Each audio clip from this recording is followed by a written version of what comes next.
Okay, so welcome to my live webinar, Conquer Your Mom Guilt by me, Bunsri Shah. So a little bit about me. I am an ICF certified life coach for moms. I have a Master of Arts in Adult Education from Columbia University, and I am a mom of two little girls. So what I do as a life coach is I help busy moms discover emotional freedom so they can live a life of calm, confidence, and joy. Okay, so this is kind of what we're going to talk about. First, I'll go over some basic information about emotions, and then external influences, internal influences, and then how to overcome mom guilt, and then we'll finish off with a Q&A. And just a quick note, if my internet, if I freeze, I'm going to jump onto my phone to continue. So if you see me freezing, don't log off. I will switch over to my phone because sometimes my internet does that. Okay, so basics about emotions. So one thing that we may not have heard growing up is that emotions are not good or bad. They are neutral. They are your body's way of communicating something to you. So they serve a purpose, all of them. So what does happiness tell you? Happiness tells you that you're doing something right. Keep going the way you're going. What about anxiety? Anxiety is your body telling you that it senses fear, may be real or not, but it senses fear. You may be unsafe.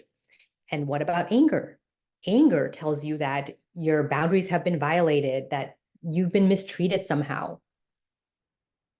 So what about guilt? So let's get curious about guilt. What is the guilt telling you? So guilt is your body telling you that you didn't do something that you feel you are expected to do, like a moral standard. So now there's two important words here, that you feel that you are expected to. So it's an expectation that you buy into. So there are two types of guilt. There's founded guilt, and that's when you fail to meet a reasonable expectation, you violated a reasonable moral standard, like you ate all the cookies in the cookie jar, that was, that wasn't okay. Okay. And then there's unfounded guilt, and that's when you feel guilty about not meeting something that's really unreasonable. And the thing here that we really want to remember is that mom guilt is mostly overwhelmingly unfounded guilt, and it's coming from unreasonable expectations or standards that we are buying into. So this is an account I follow. I love this Instagram account, so I recommend all of you follow her. She is a maternal mental health therapist. So, we feel guilty about everything. My home's not right. I feel bad about taking time for myself. I feel bad about the way I react. I mean, even just pursuing your career, even when you have to financially, you still feel bad about it. So we can feel guilty about everything. And for so many moms, like that feeling just is part of their entire experience of motherhood. And I'm here because I want you to not have that continuous feeling of guilt throughout your motherhood journey. So where do these unrealistic expectations come from?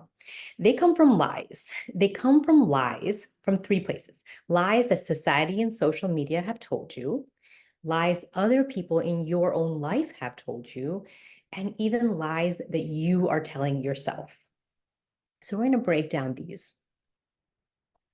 So here's the mom guilt cycle, kind of starting with how society tells moms that they should be able to do it all. You should be doing the work and the home and everything.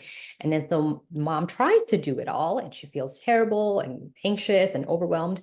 And then obviously mom doesn't do it all and fails because it's impossible. And then you feel guilty and unworthy and you're a bad mom and everything. And then you go back to society and your friends and your family and they kind of don't really help. So it's really a cycle. And the key step in the cycle we want to focus on is that second step. It's that the mom tries to do it all. And that's happening because you are believing the lies that society is telling you. That you're believing that you should be able to do it all. And so one of the most common lies we get told is that prioritizing yourself is selfish. This is like the big mom guilt thing. Like anytime you take time for yourself, you're being selfish. And the truth is, it's actually the exact opposite. It is actually the first job of you as a mom to take care of yourself, because Anyone who has felt low and then felt well too can tell you that when you are mentally and physically taken care of, you have more patience for your children. You have more joy to share. You have more genuine smiles instead of forced smiles. You have more energy to run around with the kids.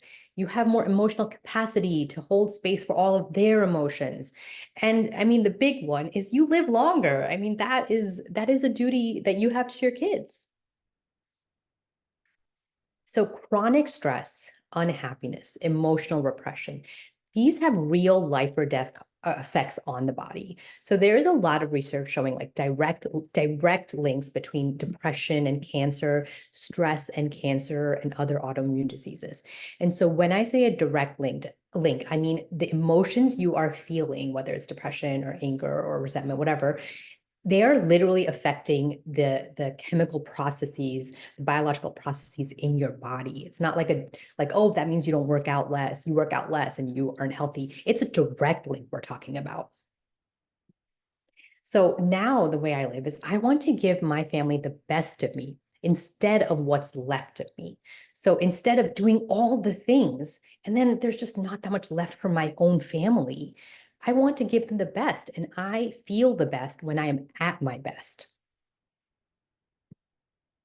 So there's a trauma psychiatrist that I love, and I love his books. So Dr. Gabor Mate, in one of his latest books called The Myth of Normal, he writes that time and time, it was the nice people, the ones who always put others' expectations and needs first, those who repressed the negative emotions, and those were the ones who had chronic illness.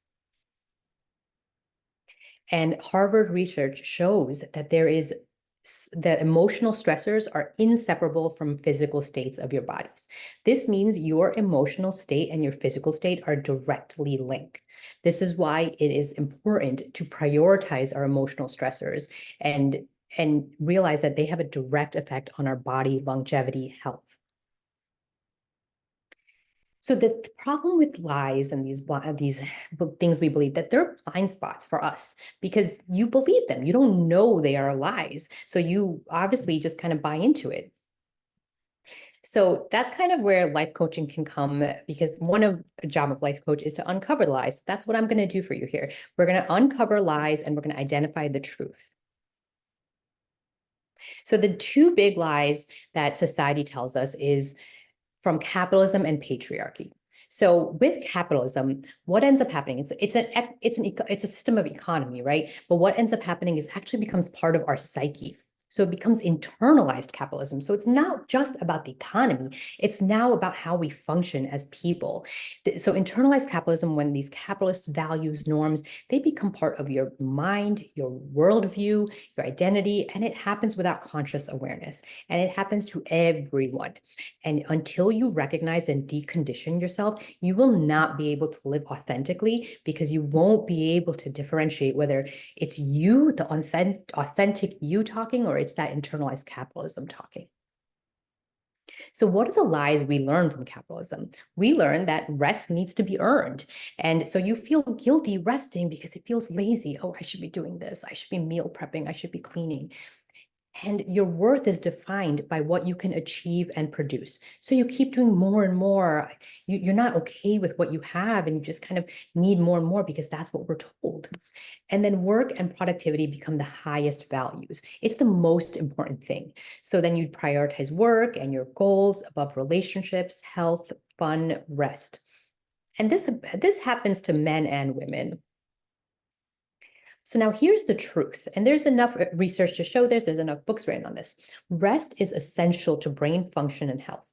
I mean, every other animal rests all the time. All they do is rest and eat. And so we were also meant to rest a lot. We are the only animals that seem to thrive on overworking. Or is that just the conditioning? And our worth is in our existence, in how we touch the lives around us, and in the positive change we create in the hearts of others, the smiles, the jokes, what we share with the people around us. And happiness research shows consistently that relationships and deeper meaning outside of like money and capitalism is what makes people happier. It's not endless work. So here's some of the research that's out there. So when we choose slowness over this hustle culture of doing, that's when we process our emotions. That's when we make meaning of our life stories through like a brain process called integration. We allow our brains to rest. And we enter this other state of brain activity called the alpha state that's best for creativity and problem solving. We self-regulate better. Taking walks in nature helps us stay calmer on a regular basis, things like that. And ultimately, we live longer. And when we help others outside of capitalistic financial pursuits just for the sake of doing it, it actually raises our serotonin levels. And serotonin is the deep happiness hormone. It's not just like the simple, quick pleasures of buying stuff. It's the deep happiness hormone. That is our body telling us, hey, this is good. This is good for you. We like this. Keep doing more of it. So this is a positive feedback loop, which is our body telling us that this is good for us. Keep doing it. And when we choose relationships over work and productivity, we raise our oxytocin levels. That's another happiness hormone. And that actually improves our immunity. It reduces our stress hormones. And again, we live longer. So the proof is in our biology. And like elephants, we are herd species. We were meant to raise kids in communities where multiple adults, there's a term called alloparents for this, they're present to take care of children, not just a husband and wife duo. That's not what it was supposed to be. And it's definitely not mostly the mom, which it is in so many scenarios nowadays.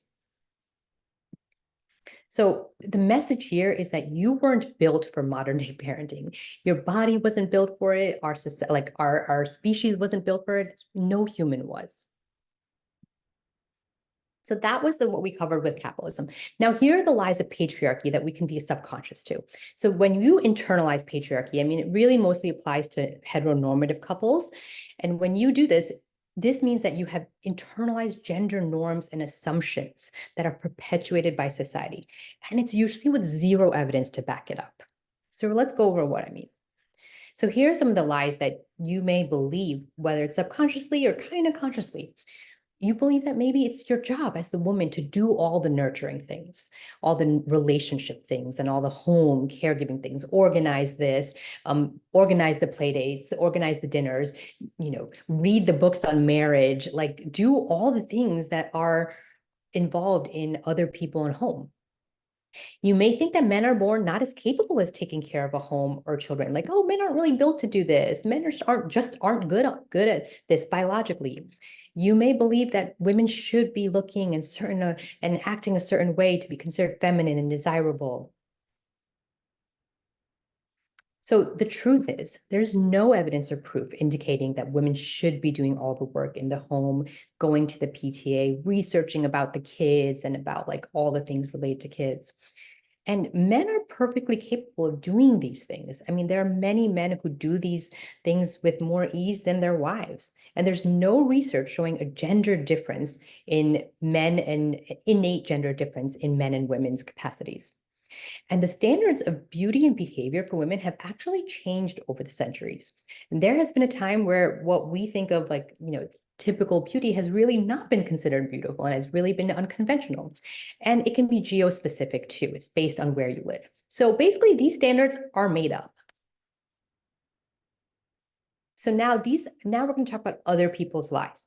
So other people, I kind of mean your family, your friends, the people around you, maybe your society grew up in. And they don't necessarily recognize it as lies because they believe them themselves. So generational trauma can look like sort of like your family's or your friends' issues that really get passed down to you. So like someone else's insecurities or their perceived failures will be projected as criticism to you and your choices. Like, oh, I can't believe you're a stay-at-home mom. Wow, you're not even doing anything. And it's actually about their insecurity, or maybe they really wanted to be a stay-at-home mom and couldn't. And immigrant families can have survival patterns that contribute to seeing rest as lazy because they had to do so much to make it in this country. So now they can't really, they're just in the state of always working. Harsh criticism as a child can lead to a negative inner critic where you blame yourself for everything and you fault yourself all the time. cultural influences, like certain cultures are more collectivist, where they're really focused on the whole and how well the whole group functions. And so you feel guilty for prioritizing yourself when it's not benefiting the whole. And then family dysfunction can show up in different ways. Like, for example, eldest daughters tend to have a feeling of a high sense of responsibility or hyper independence. Like, I have to do this all on my own. I shouldn't ask for help. Like, this is all my responsibility. Now, these topics are really best to go into with a therapist when it comes to your own history, your own sort of family patterns. And so the last is where you have a lot more control, which is lies you tell yourself. Now, one of my favorite psychiatrists says this one thing that I love so much, and it's don't believe every stupid thing your brain tells you. We tend to assume that the thoughts we have, like our brain, like why would it say things that wouldn't make sense? But that's not how it works. So we're going to go, there's a lot of different kind of thoughts that are not healthy, but we're going to go to three main ones, which is the comparison, all or nothing thinking, or labeling. Now, these are called automatic negative thoughts, and they just kind of pop up. You're not always conscious of them. They're also called thinking traps. They're also called cognitive distortions. This is sort of the basis of cognitive behavioral therapy to recognize these thinking patterns. Ultimately, what they do is they create a harsh inner critic. We're just mean to ourselves. So why is this so important? Well, twofold. First, we need to understand where emotions come from. So thoughts create emotions, which create behavior, because behavior is very emotionally led and often subconsciously like emotionally led. So we need to manage our thoughts if we want to have positive emotions, if we want to have emotional peace. And the other reason this is so important, and I really applaud you for showing up today, is because we cannot teach our children how to have emotional peace and not to have anxiety and fear and just all these different things. We can't teach them this if we don't learn it ourselves. That's how you can teach your kids this. So the first one we've all kind of probably done is the comparison ants. I wish I could be more like her. She seems to be doing everything and I'm just struggling to keep up. Why can't I be as patient and calm as she is? I've got to be doing something wrong. Everyone else's kids are so well behaved. Mine are always misbehaving. I must be a terrible mom. I'm the only one who can't seem to balance work and family. Other moms manage it just fine. I mean, I promise you, I've thought all of these things pretty much once in my time, like in my life. It took me a while to realize that it's ridiculous to do this because you're basically comparing apples to oranges. This is like saying, oh, why am I not an NBA all-star when some other like huge tall athlete is? I mean, everyone is different. Everyone's life, circumstances, resources, support systems, emotional states, kids, capacities and priorities are different. I mean, there's just so many differences. You just saw the whole list. So that's why we can't compare. You don't know anything about all those other things. Maybe their kid is kind of easier than yours. I mean, some kids are, maybe they have a support system you don't, and you just don't know about it. So it's important to remember no one is doing it all, even when it looks like it is. Like people have their own problems. They may be suffering mental health wise. Their marriage may be falling apart. I mean, who knows? But you can't look at someone and say they're doing it all because you never know. And no one is really ever doing it all. So labeling ants. Labeling ants is pretty much like I'm a simple. So I'm such a failure as a mom. I yelled at my kids today. I'm a mess. Look how disorganized my house is. I'm so lazy. I didn't get anything productive done today. Like just when you call yourself anything negative, and I've heard people, and in my age group, like moms, I've heard people say this to them about themselves, and we need to stop that right now. I mean, if we're going to teach our kids to not do it, we need to start ourselves. And the last one that's a little bit harder to understand is probably like all or nothing ants. So this is when you're thinking in extremes and not in shades of gray. So it's overly simplistic and rigid, and anything less than perfect or any mistakes, it's seen as like a total failure. So I yelled at my kids today. I'm the worst mom. I didn't cook a homemade meal tonight. Oh, God, I'm so awful. I'm a lazy mom. I'm such a pushover. I let my in-laws walk over me. I'm so weak. So it's like basically saying that one thing went wrong, it's catastrophic. So the way we work through these answers, we have to challenge these extreme thoughts, and we have to be like, wait, hold on. No. I'm not a terrible mom just because I didn't do this one thing. We have to understand that life is nuanced and imperfection is normal. And a perfectionist mindset really can contribute to this kind of thinking. So the one message I really want you to take home here is that you need to manage your thoughts. You are what you think. You cannot have emotional freedom without having a disciplined mind. And that is why you hear things like, oh, mindset is everything. You are what you think. Like it's all about how you manage your thoughts. So how do we get rid of ants? So there is a method, it's called the Byron-Katie method to challenging negative thoughts. And you can go on YouTube and watch videos about like, how she does this. It gives those examples. But here's how it starts. You identify the negative thought. And that's why it's great that you're here. You're learning to identify what are the negative thoughts. You learn to you identify them, then you ask yourself, is it true? Speak out loud as if you're talking to your inner self. Like you're identifying your negative thought. I'm so lazy because I really didn't do anything today. And okay, is it true? Oh, well, Bunsri, I mean, is that really true? Like, are you lazy? You did do a bunch of other stuff the other days. Well, can you absolutely know it's true? Like, I don't think you're totally right about that, Bunsri. How do I feel when I believe this thought? Well, it makes me feel like shit. It makes me feel useless. It makes me feel like I'm not good. And what would I be without this thought? Well, I would be able to just enjoy the day instead of feeling bad about it the whole time. That's my example. Okay. Other questions to ask yourself when you're going through this challenging negative thoughts process. What would I tell a friend who said this about herself? Girl, you're not lazy. Are you kidding? You do so much for your kids. I'm so happy you had time for yourself. What's the evidence for and against this belief? Of course, look at all the ways in which you do so many things. And rest is not bad. What are some other explanations for this? You just had a really tough week. You needed some time to yourself. And what's a kinder version of this thought? I rested today to help me recharge and be better for my kids. So the key here is to foster self-compassion and push back against that inner critic. So remember that it's impossible to do it all, and you are doing the best you can with the resources and the knowledge you have. And if it helps, write this, like just scratch it up. You don't need a fancy frame or a fancy picture. Just write one of these phrases on a paper and hang it up by your bathroom mirror and look at it and say this to yourself until you actually believe it. It's going to take some reminders to actually believe these things. And again, I want to go back to how in order for like this work that you do, all of this showing up here, doing this work is not just for you. When you learn to be kinder to yourself, when you learn to manage your thoughts, then you can be kinder to others. It actually fosters your compassion for others, including your friends, family, and children. I mean, at some point, our kids are going to mess up. They're going to do something dumb or like whatever. And if we can learn to be more flexible in our thinking, be more compassionate, we can show them compassionate and be kinder to them when they do something that may not be perfect. So we're now kind of at the end. I'm going to go over like how overall, like how do we conquer mom guilt? So first we identify the negative thoughts and the specific guilt thoughts that don't belong in your mind. Your guilt, like everyone's guilt is a little bit different. So you learn to challenge them. Maybe my guilt is I never cook for my kids. Oh, so like that's the challenge that's the guilt, specific guilt that I need to challenge. Then you have to question what society and others tell you as truth. I've done so much reading and it's shocking how much society gets wrong and how much of this is a result of conditioning. So the next step is identify your core values.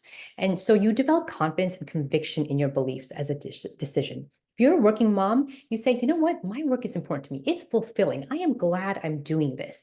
And I know I need to do this to build a better life for my kids. So I don't care what you say about me being a working mom. I know it's right for me. So when you develop confidence and conviction in your choices, you can push back against the guilt. And this can come often from reading the right books based on your specific guilt. Seek out professional help like therapy and life coaching.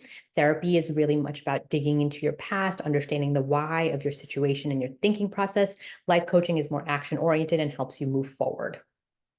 And surround yourself with friends who support you and your decisions. Hey, like, go you're working, you're like, like making your own identity. Good for you.